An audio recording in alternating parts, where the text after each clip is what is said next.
Hi all, so today we're going to be looking at Robert Browning's dramatic monologue, My Last Duchess. The poem is preceded by the epigraph Ferrara, and this has led many people over the years to believe that the poem parallels historical events. And the events we're talking about here are Alfonso II, who was a Duke of Ferrara, who married the 14-year-old Lucrezia de Medici. You can see a picture of her on the right-hand side there. He had her killed, after which he remarried.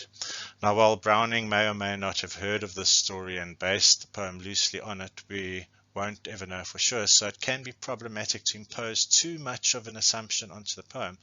So one should rather see the poem as something that emphasizes Renaissance attitudes towards gender, towards ownership, towards power, and through this there's a critique that is offered on the way women were treated in the Victorian era in which Browning wrote this poem. So he found issue and he saw the problems in gender representation, in the discrepancies of power, and he tried to bring a critique of this into this poem.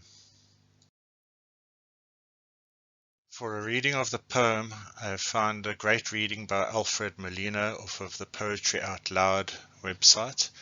Here it is. I hope you enjoy it. My Last Duchess by Robert Browning.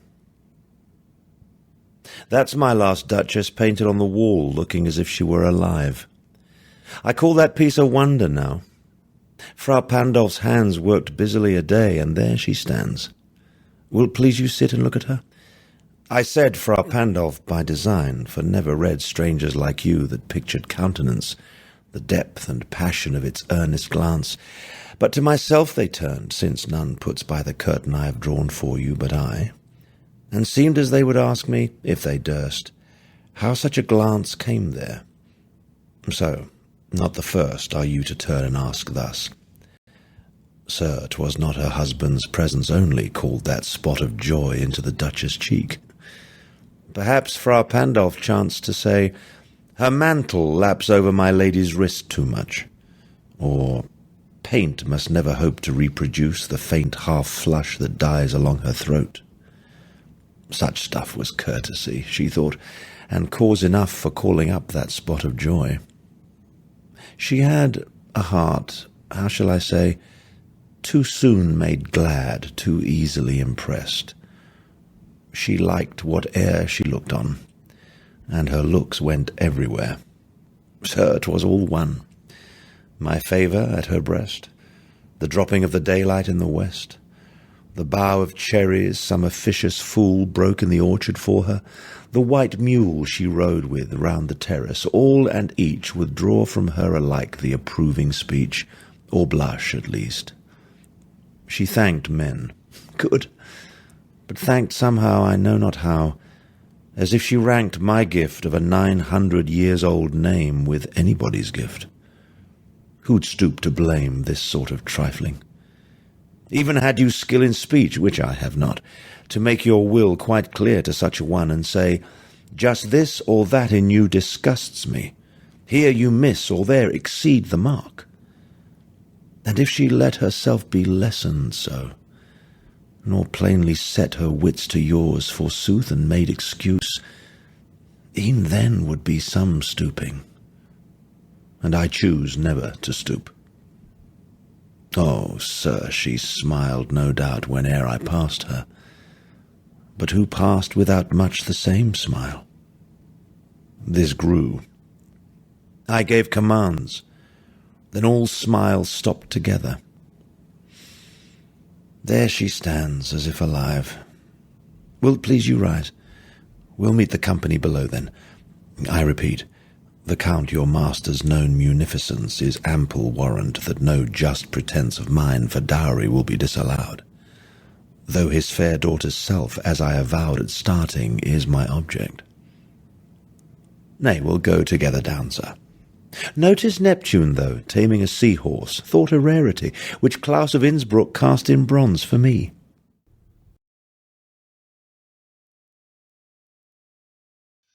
The first thing we need to look at in terms of structure of the poem is that it is a dramatic monologue. That means that it's a poem written in the form of a speech given by an individual character. So what happens in a dramatic monologue is that the speech that's given by the character paints us a vivid scene. We get a sense of narrative or story, we get a sense of the speaker's history, and we get an insight into the psychological makeup of the character. The poem's also written in iambic pentameter, which means that it starts on an unstressed syllable, as you can see in the first line there, followed by a stressed syllable, and there will be 10 syllables in each line divided into 5 feet. It is also written in couplets. As you can see there, we have A, B, B, C, C. And these are heroic couplets, which means that they are fully rhyming and the lines are written in iambic pentameter. The last thing that we need to have a look at there, and this is a very important issue in the poem, is that the poem is an excellent example of notional ekphrasis. Now, an ekphratic poem is a poem that discusses a work of art as a literary device. So in other words, in this poem, we have the Duke and the emissary looking at and referring to and talking about the painting of the Duke's last Duchess. In other words, they're talking about a work of art. So this is ekphrasis. Now, notional ekphrasis is when that piece of artwork doesn't exist. In other words, this artwork or this painting of the last Duchess is a fictional painting. All right, so this makes this an example of notional ekphrasis. As we get into the poem, the first line reads, "That's my last Duchess painted on the wall." Now there's a few things to note in this first line here, and the first thing is this use of the word my. And that's of course very possessive. Okay, we start to get from the beginning the sense that the Duke feels that he possesses or owns his last Duchess. And of course we know that it's a painting of the Duchess, it's painted on the wall. But there's that sense of possession of the Duchess and of the painting itself. Our next word that's of interest over here is this word last. It brings up some questions, and there's this ambiguity on words throughout the poem, and it's a brilliant device that Browning uses. Was it his last Duchess because she just died, in other words his previous Duchess, or was it the last of a string of other Duchesses? We don't know that. Right, so that brings up a question with a little bit of a sense of ambiguity over here. And of course our ekphratic reference to the painting starts to come in over there. Now remember, this poem is an example of notional ekphrasis. Okay, and of course to the Duke, this Duchess was his last wife. And notice that it says it's looking as if she were alive. In other words, the painting's very realistic. It looks as if this Duchess is still alive. This kind of starts to bring in a very ominous sense into the poem. Okay, so in other words, they're looking at this painting, very realistic, but when it says as if she were alive, we know from that statement that she's no longer alive. Okay, something has happened to her. And the Duke goes on to say, "I call that piece a wonder now." All right, a wonder means it's something wonderful, something beautiful. Okay, so he calls it a beautiful thing. But notice here he says now, and I'd like us to just have a look at this word now. Does this mean he didn't find it a wonder before? And if he didn't find it a wonder before, does this imply that when the painting was first there, he didn't want to look at it? Is it because it reminded him of his last Duchess's beauty or character? Or maybe the portrait was done so well, maybe it was so lifelike that he felt compelled to put this curtain in front of it. Maybe the sense of guilt at the time was so strong that he couldn't look at it or call it a wonder. Right, so that word now brings in all of those issues. It also mentions in that line about Fra Pandolf. Now, Fra means brother or friar in the religious sense. So this would be a monk or a friar or priest that was painting this. Now, as the poem goes on, we get this sense of extreme jealousy on the part of the Duke. And if this is a priest or a monk or a friar, there wouldn't have been any sexual thoughts or physical thoughts between the Duchess and Frau Pandolf. Also, just to notice that Frau Pandolf is a completely fictional person. It doesn't refer to anyone in reality. And it says that his hands worked busily a day. In other words, it took quite a bit of effort to create this painting. And it says, and there she stands. Notice that it's not the painting. It says there she stands. So we once again have this reference to it's almost as if she were alive. Okay, so this refers back to that line over there. This is once again a reference to how lifelike the painting is. It's almost as if she has this physical presence there. Now once again, remember, this physical presence is wholly and completely owned by the Duke, according to his sense of ownership. Then he says, and he's addressing the emissary, in other words, because remember here he's talking to a representative or an emissary from his future wife's family coming to discuss the diary. And he says to this emissary, will it please you sit and look at her? Okay, he's asking him to sit and look at her, but there's also a sense of command. There's an underlying tone of menace over here. And the Duke has a very specific purpose for wanting the emissary to come and sit down over here, because he wants to make it very clear to this emissary what he is going to expect from his future wife. Now he goes on to say, I said Frau Pandolf by design. Now, of course, by design means to say it purposefully. And up until that point, it would have been the case that Frau Pandolf was someone that had seen that pictured countenance. He made it. Because he goes on to say, for never read strangers like you that pictured countenance. In other words, strangers don't get to see the painting of the last Duchess. We see just now that it's hidden behind a curtain. So the Duke is very possessive and in complete control over this image of the last Duchess.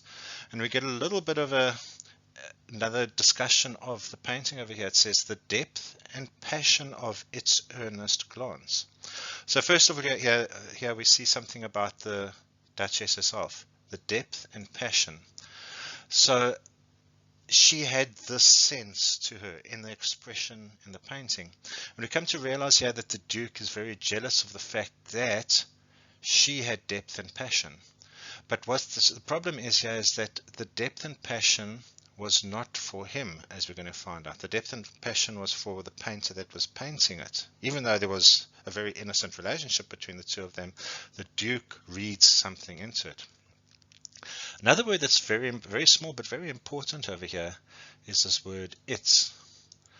It should have read the depth and passion of her earnest glance, because it's talking about his late wife. But here there's a sense of a dehumanization of the Duchess, okay, using its rather than her. Okay, first of all, it denotes that she's a possession to him, but it also creates a sense of distance from this woman that he has most likely had killed. All right. The earnest glance that it refers to here would be a glance with sincere or intense conviction. And it goes on to say, but to myself that turned, since none puts by the curtain I've drawn for you but I. So notice here that there's this extreme sense of control, possessiveness, even implied jealousy over here. He has this curtain in front of the painting and nobody is allowed to move that curtain or touch it apart from himself.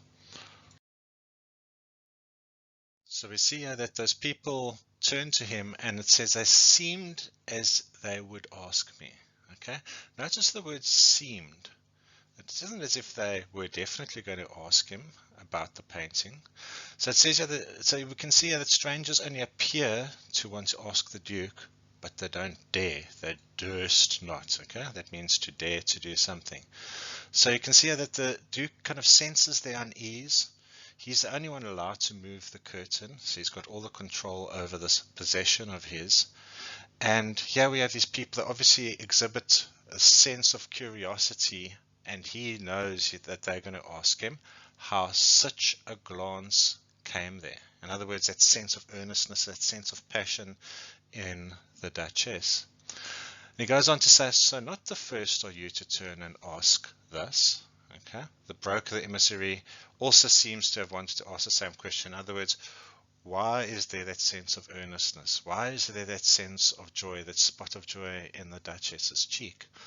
Now, of course, remember, this is a representation by the Duke himself. We don't know that the emissary wanted to ask this. This is once again the Duke's personality coming through, his possessive, jealous personality, that he probably thinks that the emissary wants to know where that spot of joy comes from, and that would be a slight against the Duke. So he goes on to say, and by sir he's addressing the emissary or the broker himself, saying, Sir, 'twas not her husband's presence only called that spot of joy into the Duchess's cheek. Now notice here's where his jealousy starts to come through. It was not her husband's presence only. In other words, it wasn't because of him that she had that spot of joy. And his possessiveness is coming through over here because he wants to be the only reason why his wife's cheek should show a spot of joy. In other words, a blush. She shouldn't find joy in anything other than him. Okay, so he finds this jealousy over the joy that one can see in her cheek. And he comes up with a few reasons as to why this might have been. And the first thing he says is that perhaps Frau Pandolf, once again a reference to that monk or the friar that's painting the painting, chanced to say her mantle laps over my lady's wrist too much. So we see here, does he imagine that Frau Pandolf asked her to move her mantle or her cloak because it's covering her wrist too much? So there's a sense of jealousy. Does that mean that the Duke's thinking that she's showing too much skin? Or she might have thought so by uncovering her wrist and she's blushing because of that? Or was it a compliment that Frau Pandolf gave her? Paint must never hope to reproduce the faint half flush that dies along her throat. In other words, Frau Pandolf, while painting her, possibly said to her that his painting could never possibly reproduce her beauty. And perhaps that compliment paid to the Duchess would have produced that spot of joy in her cheek. In other words, given her a sense of pleasure. But of course, in the Duke's twisted worldview, that type of thing wouldn't be allowed. All right, so we can see his jealousy here. These are two issues that he would really find a problem with. It says such stuff was courtesy. In other words, it was courtesy on the part of Frau Pandolf to say such things, but it was also courtesy for the Duchess to see this as politeness. In other words, there was a sense of innocence in finding joy with it. It says she thought. Okay, notice the word she thought.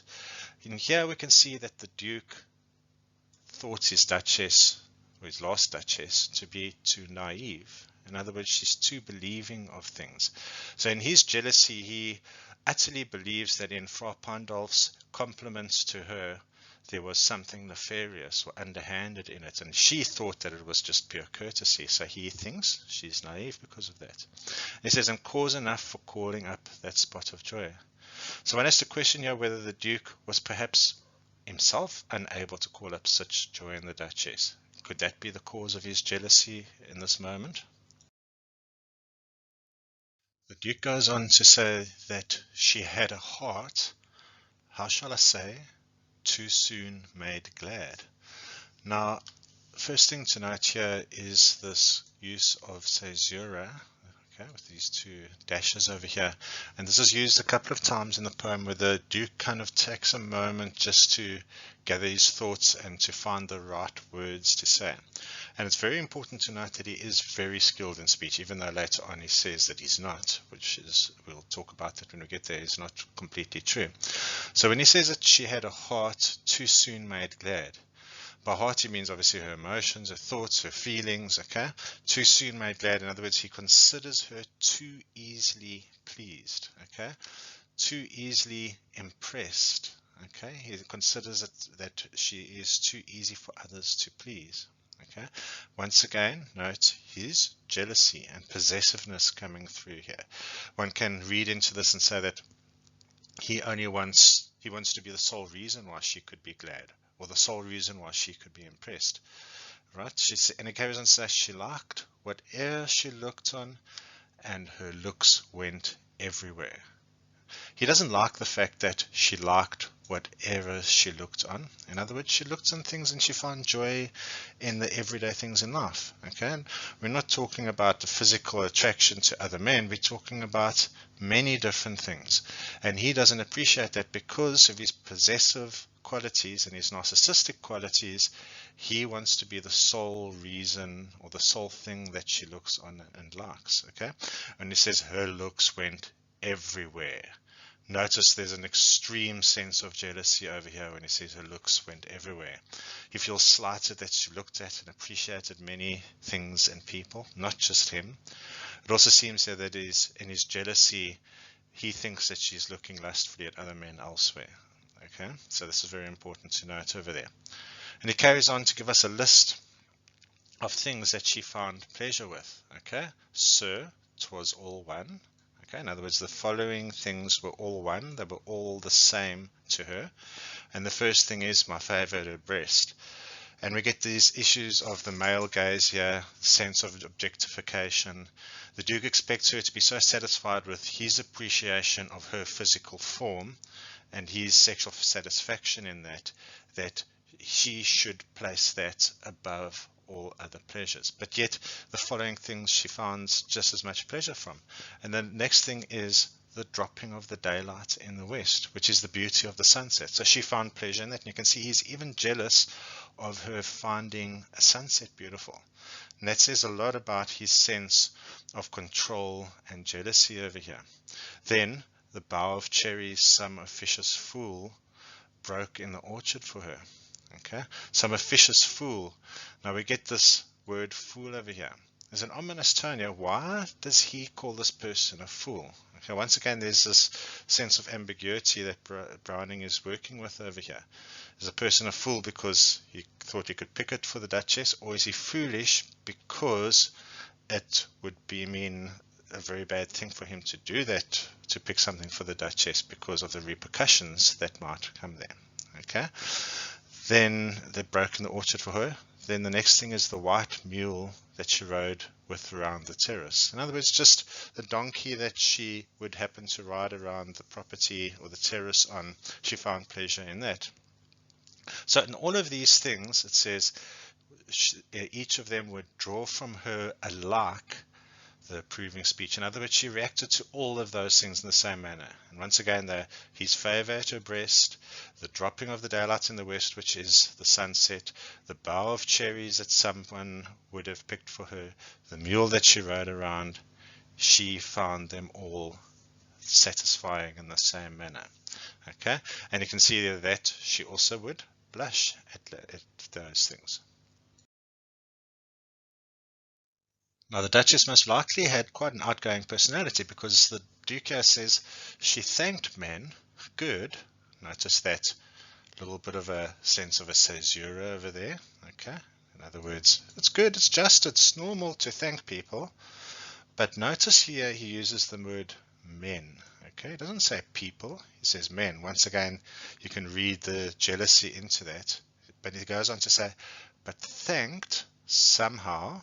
Notice the caesura, I know not how. So it takes a little bit of a time to think. He doesn't understand how she could rank my gift of a 900 years old name with anybody's gift. So he sees his family name and heritage as a gift that he gave her in marrying her.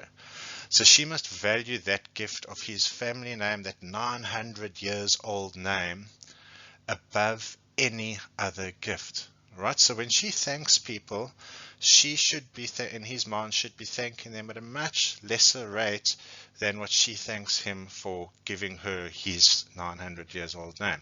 So you can see once again the sense of entitlement, the sense of ownership. Very problematic person, this Duke. Okay, so my gift of a 900 years old name with anybody's gift. And he goes on to say, who'd stoop to blame this sort of trifling? Now, it's almost like he's being manipulative here with the emissary, because he's saying anybody would react this way. Okay, and many times people who are overly jealous or even abusive use this type of reasoning. Wouldn't any reasonable person do this? And this is the kind of attitude that he's got here. Who'd stoop to blame this sort of trifling? In other words, if you had to blame him, you would be stooping. In other words, you would be lowering yourself if you had to blame him for taking issue with what his late wife had done. Notice the ambiguity in the word trifling over here. Trifling could mean something small. Okay, it's just a trifling. It could mean a flirtation, and this is where his sense of jealousy came in if you had to take that meaning of the word trifling. And it could also mean a slight on him, or a bit of an insult on him. So once again, Browning's using a kind of ambiguous word here in order to create a depth of meaning over here. Then he carries on and says, even had you skill in speech, which I have not. Notice that very dishonest statement of his. Okay, we have this caesura once again here, where he just adds in this, which I have not. He says, if you had skill of speech, which I have not. Now, we know up to this point that he's very gifted in speech. He very carefully measures out everything he needs to say. He brought the emissary to this painting in order to give a veiled threat to the emissary regarding his future wife. So the Duke is really not being honest here when he says that he has not got a skill in speech. Okay, but he's saying, yeah, if you had the skill in speech to make your will quite clear to such a one. In other words, if he had the skill of speech, maybe he could have approached his late wife and made his will clear to her. Okay.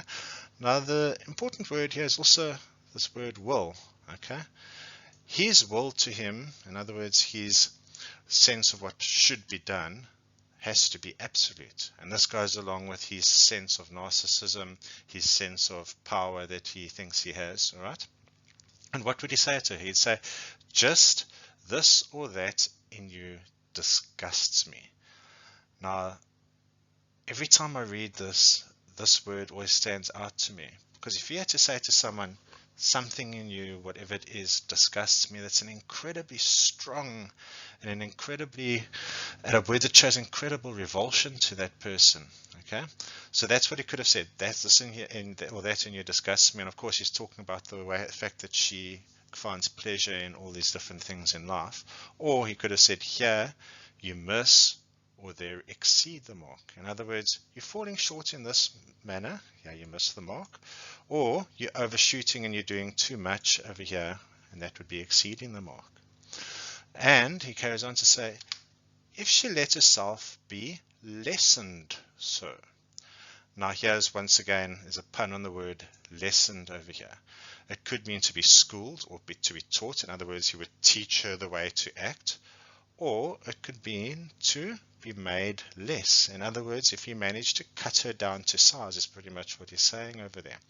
So if she had allowed that to happen, or plainly set her wits to yours, in other words, if she changed her thinking to his way of thinking, forsooth, to tell the truth, he says, and if she made excuse, in other words, if she apologized, if she asked for forgiveness, he says, even then would be some stooping. In other words, he would have to stoop, he would have to lower himself to forgive her if she had made an excuse. So just to repeat this whole process over here, if he had to have a skill in speech, go to his wife, tell her that the way that she's acting disgusts him, remember the strong revulsion in that word, or that she's exceeding or not reaching the mark, and if she allowed herself to be lessened, to be made less or to be schooled, and changed her thinking to match his and apologized, it says even then there'd be some stooping. In other words, he'd have to lower himself, and he goes on to say, I choose never to stoop. In other words, he would never back down. He would never lower himself. To make amends and to accept an apology, he would see as lessening himself in terms of being made less. And of course, this is a very veiled threat to the emissary over here. In other words, his future wife must make sure that she acts in the correct manner, because he's not going to stoop to make things right with her if she doesn't. Okay? In other words, there's this veiled threat that the same thing would happen to that woman as well. The Duke goes on then to talk about his late wife's smiles. He says, oh sir, she smiled, no doubt, when e'er I passed her. In other words, when he walked past her, she smiles. But, she says, who passed without much the same smile? So he finds issue here in the fact that she smiled at other people in the same way that she smiled at him. And he goes on to say this grew. In other words, she carried on smiling at more and more people. And this is where a very ominous line in the poem comes in. I gave commands. Look at the semicolon here to show that more is going to be added. He says, then all smiles stopped together. So one can infer here, and it's not said outright, but one can infer that he gave orders for her to be killed or to be removed, along with all others that she was smiling at and who were smiling back at her. All right, so there's definitely an ominous sense here that he has killed her. And our next line, of course, says a repeat of what was earlier on in the poem. There she stands as if alive. In other words, she's no longer alive. Okay, so if you read that with that, one can infer that he had orders or gave orders to kill her. And he carries on. He says, will it please you rise? Now he's finished talking about the painting over here, so that kind of emphatic sense of the painting is finished. And he says, will it please you rise? Talking to the emissary. And we'll meet the company below. Okay, so in other words, they're going to go down and meet everyone else. Then he starts talking about the master of this emissary. He says, the Count, your master's known munificence, okay, munificence means generosity with money, is ample warrant that no just pretense of mine for dowry will be disallowed. So you can see here, now dowry would have been the money that gets paid to him by the woman's family for marrying her. He wants that dowry, and he knows that the Count, his new father-in-law, is a very generous person, so he's going to get a lot of money when he marries her. But there's still something more sinister to come. In the next two lines, he says, though his fair daughter's self, okay, the word fair here meaning beautiful, as I've avowed at starting, is my object. Now I want us to focus on two words over there. The first word is self, and the second word is object. And you can see here that the daughter's self, her very being, in other words, everything that makes her up, is his object. Okay, and now that is there's a pun on that over here, and it's a very ambiguous word over here. By object, it could mean that it's his object to get herself, but it could also mean that she will become his object. Now, of course, when you read this in conjunction with what he's already said in the poem about his late wife, he's basically saying that his objectification of his new wife is his object. In other words, is his goal. And that she will belong to him. She will be like another one of his objects, just like the painting and just like the statue of Neptune that's cast in bronze is one of his objects. Okay, and he responds to the emissary and says, no, we'll go down together, sir. He says, notice Neptune, though, taming a seahorse, thought a rarity, which Claus of Innsbruck cast in bronze for me. Once again, name dropping. Claus of Innsbruck doesn't really exist, but this is a sculpture that denotes kind of dominance. Okay, Neptune taming a seahorse, and I think of the way that he's hoping to tame his new wife. And of course, there's another sense of ekphrasis in that last little bit over there. Right, thank you for listening, and if you enjoyed this, please subscribe to the channel, and there will be many more videos on their way. Thank you.